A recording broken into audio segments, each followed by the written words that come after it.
A homeless man walks into a clinic holding a 5-year-old boy. The child is quiet. Too quiet. The receptionist barely looks up. But when Dr. Sarah Chen finally sees them in the examination room and notices the drawing on the boy's arm, her hands start shaking. She excuses herself, locks the door behind her, and immediately calls the police. Within 12 minutes, the building is surrounded. What she saw on that child's skin wasn't just a drawing. It was a map. And what it revealed would unravel a mystery that had haunted 3 states for nearly 8 months. But here's what makes this story truly disturbing. The homeless man had no idea what he was carrying. The child couldn't speak. And the person who made that drawing? They were counting on nobody ever seeing it. They were wrong. Let's rewind to that morning. February 14, 2019. St. Luke's Community Clinic in Portland, Oregon. Valentine's Day, which meant the waiting room was unusually empty. Most people were either at work or celebrating. Marcus Webb, 47 years old, had been living on the streets for 3 years following a series of unfortunate events: a workplace injury, mounting medical bills, eventual eviction. But Marcus wasn't the story. Not really. He found the boy 2 days earlier under the Burnside Bridge, just sitting there in the freezing rain, wearing a thin Spider-Man t-shirt and jeans that were 2 sizes too small. No shoes. No jacket. Marcus did what any decent human would do. He wrapped the kid in his own coat, bought him a hot meal with a few dollars he'd collected that day, and tried to figure out what to do next. The boy wouldn't talk. Wouldn't even tell Marcus his name. He just stared ahead with these enormous brown eyes that seemed to carry the weight of something no 5-year-old should ever experience. Marcus tried taking him to the police station that first night. But here's where it gets complicated. Marcus had 2 outstanding warrants for minor offenses: sleeping in prohibited areas and loitering. He was terrified that if he walked into that police station, they'd arrest him and throw the kid into the system without any real investigation into where he came from. So Marcus made a choice. He'd get the boy medical attention first, make sure he was physically okay, and then figure out the authorities. He'd heard about St. Luke's from other people experiencing homelessness. A place that didn't ask too many questions, didn't turn people away based on their ability to pay. It seemed like the safest option. What Marcus didn't know was that this child, this silent boy in the oversized coat, was at the center of the largest missing persons case in the Pacific Northwest. And he was about to become the most unlikely hero in this entire story. Dr. Sarah Chen had been working at St. Luke's for 6 years. She'd seen everything: overdoses, untreated infections, injuries from violence, the full spectrum of what happens when people fall through society's cracks. She considered herself unshockable. That morning, she was exhausted from a double shift, running on coffee and muscle memory. When Marcus and the boy entered her examination room, her first thought was standard protocol: possible neglect case, malnutrition assessment, check for signs of abuse. The boy was underweight but not dangerously so. No visible bruises. No signs of recent trauma. Marcus explained the situation. Found him under the bridge. The kid won't talk. Just wanted to make sure he was healthy. Sarah began the basic examination. Heart rate, slightly elevated. Temperature, normal. Reflexes, normal. She was documenting everything, already thinking about the call she'd need to make to Child Protective Services, when she reached for the boy's left arm to check his blood pressure. That's when she saw it. At first glance, it looked like a child's doodle done in blue ink. Messy lines, crude shapes, the kind of thing a kid might draw on themselves with a pen during a boring car ride. But Sarah Chen had a photographic memory, and more importantly, she had a 9-year-old daughter at home who was obsessed with maps and geography. This wasn't random scribbling. This was a detailed floor plan. Room layouts, hallways, even tiny symbols that could have been furniture or... She felt her stomach drop. Beds, multiple beds, and in the corner, barely visible unless you knew what you were looking for, were letters. Not random letters, coordinates, or maybe an address fragment. Sarah's mind raced to a news story she'd seen 3 weeks ago during her lunch break. 8 children, ages 4 to 7, vanished across Oregon, Washington, and Northern California over the past 8 months. 8 different locations. No connections between the families. No witnesses. No leads. The FBI had labeled it Operation Lost Stars because the children seemed to have disappeared into thin air, like stars blinking out of existence. Sarah kept her voice calm. She smiled at the boy, finished taking his blood pressure, and told Marcus everything looked fine. She just needed to grab some forms from the office. Her hands were steady, but inside, her heart was hammering against her ribcage. She didn't go to the office. She went straight to the clinic director's door and knocked hard enough to hurt her knuckles. Dr. Patricia Odom opened it, annoyed at the interruption. But the look on Sarah's face stopped her mid-sentence. "I think I have one of the missing children from Operation Lost Stars in my exam room," Sarah said. "And I think he's carrying evidence on his body." Patricia made the call. Not to the regular police line, but directly to the FBI field office. She'd done rotations with federal agencies during her residency and still had contacts. Within 8 minutes, Special Agent Rebecca Morrison herself was on the line. Within 12 minutes, unmarked vehicles were surrounding the building. Here's what's crucial about those 12 minutes. Sarah had to go back into that examination room and act completely normal. She couldn't spook Marcus, who might run if he sensed law enforcement. She couldn't alarm the boy, who was already traumatized. She had to pretend everything was routine while knowing that outside, a tactical response was being coordinated. But here's what Sarah didn't know. Marcus had already figured something out. Not the full picture, but enough.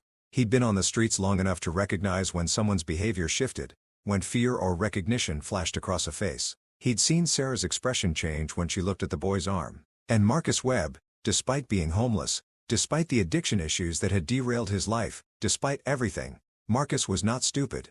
When Sarah returned to the examination room with a smile that didn't quite reach her eyes, Marcus was standing by the window. Not trying to leave. Just watching. Protecting. "You saw something," Marcus said quietly. "On his arm." Sarah froze. "Protocol said lie, say nothing, keep everyone calm until law enforcement arrives." But something about the way Marcus was standing there, this man who'd risked his own freedom to help a child he didn't know, made her deviate from the script. "Yes," she said, "and I think you just saved his life." Marcus nodded slowly. Then he did something Sarah never forgot. He walked over to the boy, knelt down to eye level, and said, "Hey buddy, these people are going to help you. Real help. The kind that gets you home. But I need you to do something for me. When they ask you questions, I need you to be brave and tell them everything. Can you do that?" The boy, who hadn't spoken in 2 days, who'd been silent through the entire examination, looked at Marcus with those enormous brown eyes, and he whispered one word: basement. When FBI agents entered the clinic, they moved with precision. They separated Marcus for questioning, gently, because Sarah had briefed them that he was cooperative. They brought in a child psychologist and a forensic specialist, and they photographed every inch of that drawing on the boy's arm before it could fade any further. Special Agent Morrison studied the photograph on her tablet, her experienced eyes scanning details that most people would miss. The floor plan showed 7 rooms. 7. The previous FBI assumption was that the missing children were being held in separate locations. But what if they were wrong? What if all 8 children, including this boy, were in the same place? The symbols in the corner weren't coordinates. They were even better. They were a partial license plate number, 7KJ, and what looked like either an M or possibly an W. And beneath that, in a child's shaky handwriting, 2 letters, WA. Washington State. The investigation had been focused on Oregon because most of the abductions occurred there. But what if the abduction site and the holding site were different? Agent Morrison made a decision. She brought the boy into a specially prepared interview room, comfortable, non-threatening, filled with toys and drawing materials. The child psychologist, Dr. Nina Patel, sat with him and didn't ask direct questions. Instead, she just drew alongside him. After 20 minutes, the boy picked up a blue crayon, the same color as the ink on his arm. He started drawing. The same floor plan, but bigger, more detailed. And this time, he added something new. A window with bars, and outside that window, he drew a simple shape. A mountain with a distinctive double peak.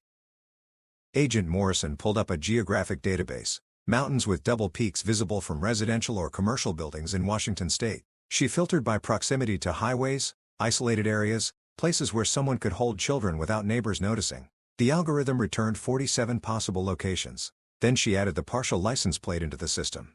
Vehicles registered in Washington state with plates starting 7KJ and containing either M or W. The system narrowed it down to 1,247 vehicles. Now here's where it gets interesting. The FBI had been building a profile of the abductor for months. Likely male, 35 to 50 years old, previous law enforcement or military experience based on how cleanly the abductions were executed, access to transportation, probably lived alone. They ran the license plate list against that profile, filtering for single male registered owners in the target age range with properties in isolated areas near those 47 mountain locations. The list dropped to 3 names, 3 possible suspects, 3 addresses to check. But they didn't have time for a slow, methodical investigation of all 3. If this boy had escaped or been abandoned, the abductor knew. They were probably already moving the other children, destroying evidence, disappearing. The FBI had one shot, and they needed to know which of those 3 properties to hit first. Dr. Patel tried another approach. She showed the boy pictures of different types of buildings, houses, apartments, warehouses, barns. His hand hovered over the warehouse image, but he shook his head. Not quite right. She showed him farms, storage units, industrial complexes. Nothing. Then she showed him a picture of a rural veterinary clinic. The kind that also boards animals. The boy's eyes went wide. He pointed and nodded vigorously. Morrison's mind clicked. A veterinary facility would explain several things. The soundproofing needed to keep children's cries from being heard, the legitimate reason for having kennels or rooms with locks, the isolation from residential areas, the ability to explain away strange noises as animals. It was brilliant in the most sickening way possible. She ran a new search: veterinary clinics, animal hospitals, or boarding facilities within sight of those double-peaked mountains, owned or operated by single males matching the profile, with vehicles registered to plates starting with 7KJ. One result: a single property in rural Washington, 40 miles outside of Tacoma. The owner, David Kirkland, age 43, former Army medic, ran a now-defunct animal rehabilitation center. The property had been purchased 6 years ago, but the business license had been revoked 2 years ago for violations. According to county records, Kirkland still lived there, alone, on 47 acres of isolated forest land. And his vehicle? A 2015 white van with the license plate 7KJM847. Morrison assembled a tactical team. But here's the critical decision she had to make. If they went in with full force, sirens blazing, they risked the suspect harming the children before they could breach the building. But if they tried a stealth approach and he detected them, same result. She needed intelligence from inside that property, and she needed it fast. That's when she made a controversial call. She contacted a specialized FBI unit that operates in legal gray areas, technical surveillance specialists who could deploy microdrones, the kind the size of large insects, equipped with thermal imaging and audio equipment. Technically, they needed a warrant for this level of surveillance. Practically, if children's lives were at stake, Morrison was willing to worry about legal challenges later.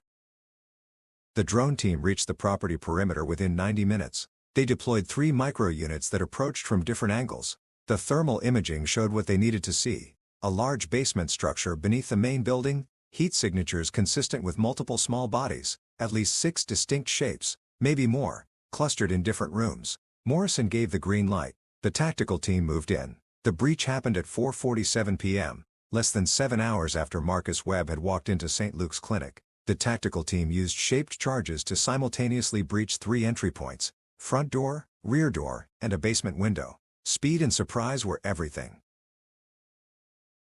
David Kirkland was in the main-level kitchen when they entered. He didn't resist. He just stood there with his calm, almost resigned expression, as if he'd always known this moment would come. That reaction alone was chilling. No panic, no denial, just acceptance. But the children were another story. The basement was exactly as the boy had drawn it: 7 rooms branching off a central hallway. In those rooms, they found 7 children, ages 4 to 7, in various states of psychological trauma. They were physically unharmed. Kirkland had been feeding them, keeping them clean, even providing toys and books. But they were prisoners, some for 8 months, and the psychological damage was catastrophic.